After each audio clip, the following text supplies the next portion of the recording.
walang patid ang Paskong Kapatid.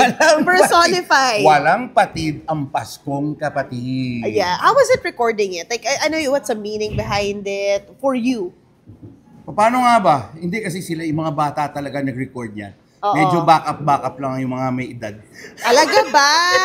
But how was the experience? Kasi alam naman natin, singling always completes the Kapatid Christmas. Correct, that is right. Pero of course, for this purpose naman, ang gusto natin mas na-highlight yung mga kabataan more than us. Kasi kami yung mga nagbibigay na ng mga aginaldo, di ba? So kami yung mga nakaganyan na. Mas mahalaga. Mas mahalaga. Yes. Charot. Gumana na po eh. Diba? So what's gonna be the holidays like? Also, of course, it's exciting. Marami tayong mga shows na nilalabas, di po ba? At ang mga bida talaga ngayon, mga kabataan. How proud of you are, kay Ryle? 7 days a week. Oo. Pamangkin, si Ryle, of course, we're very, very happy. Unang-una, hindi na kay Ryle, kundi sa buong vibe. Oo. Lahat yung mga kasama na namin. Of course, yung mga batawag sa kanila, kila Queen and all. Vibe jocks. Oo. Mga galing singgaling yun, mga sing-talkers natin, na part of it. Grabe. We're just so happy. Carmela was a product. Yes. Now she's doing very well, gracing major events with her voice. At 16, At 16. I forget that sometimes, that she's just 16. I know you've mentored a lot of people, but seeing them... When she won, I think she was 13 or 14, if I remember. Yeah. What was your fondest memory? And parang how does it touch you to see them grow this way? Malaking bagay, syempre, seeing them, of course, performing very, very well. At saka, they have their own stage already. Tsaka, yun. You've been always generous, with your talents, with your stage. You could easily, madaling sakupin para sa isang superstar na kagaya nyo, but lagi kayong naging Ano yung naging nyo? Yung parang paniwala nyo pagdating sa ganyan? Hindi tayo madamot, actually, as a director also. Yes, so, yes. Ibig sabihin, I've been directing shows. Alam mo naman. Decades. Direct correct. Natin. So, as much as possible, we get to see them perform very, very well. Kung ano man yung mga pwede natin ibigay na tips and all, we give it to them. Lalo-lalo na, of course, kasi syempre, I get, di ba, medyo tumatanda na ako. I started in 1986. So, yes. Kumbaga syempre. 40 years ago? 40 years ago. So, ano yung gagawin ko pang susunod? Might as well give it to them. But you act like, you're just getting started. Di ba? Nagulat ako. Wow! Nagulat kami. Panginoon yan, binibigyan tayo ng energy. What's it like? Is it golf? Is it, di ba? Ano siya? Anong siyempre, like we do that siyempre, we take care of ourselves. Di ba? Ourselves, sasama ko na lahat. Di ba? So, of course, medyo may edad na si Tito Randy. So, of course, kailangan to survive in this business, medyo kailangan nandun ka pa rin.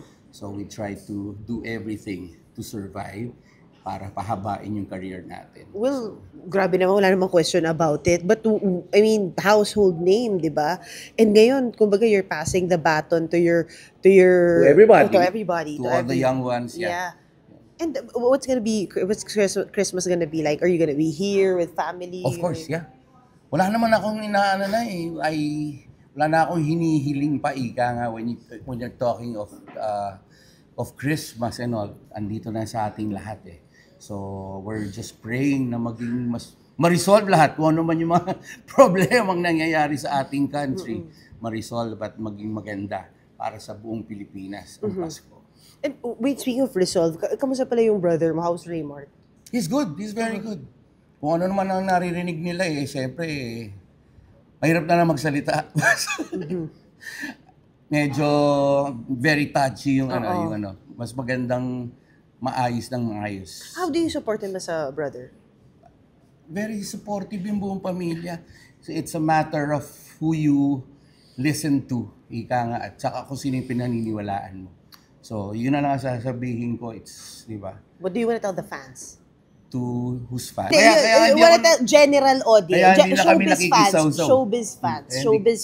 Entertainment spectators. We're very, kasi yung the Santiago clan, medyo ang tahimik kami. So we want to keep it that way. So, yun. Kumbaga, problema ng isa. Ando kami nakasuporta, pero para mag-ingay kami, hindi kami yun eh. So, yun. Pabayaan mo na sa proseso. May gag order din. Exactly. May gag order. Oo. Eh, siyempre, parang pagkakilala mo sa akin, ano bang pagkilala mo kay Ruel and Rayleigh and the rest of the family. So, yung paano mo kami makilala, yun kami. As is. Where is? As is. Iba yung mga, siyempre, di mo alam kung ano yung nararamdaman niya. Kasi masakit talaga eh. In fact, kahit kami, nasasaktan naman kami as family. Pero we choose not to talk. Kasi siyempre, alam mo naman yung mga tao eh. Di ba? Magsasalita ako. Ako naman titirahin. Bakit ka ganyan? Kahit sa mga feeds ko eh. Di ba? Ito naman kapatid mo, ba't ganyan? Eh, hindi naman nila kilala kung sino si Raymart. Di ba? So, sana kung paano yung pagkakilala nyo as a person, hindi yung dahil naririnig nyo lang kung ano yung sinabi mo. Do you feel like may truth about yung sinabi ni Mommy Inday?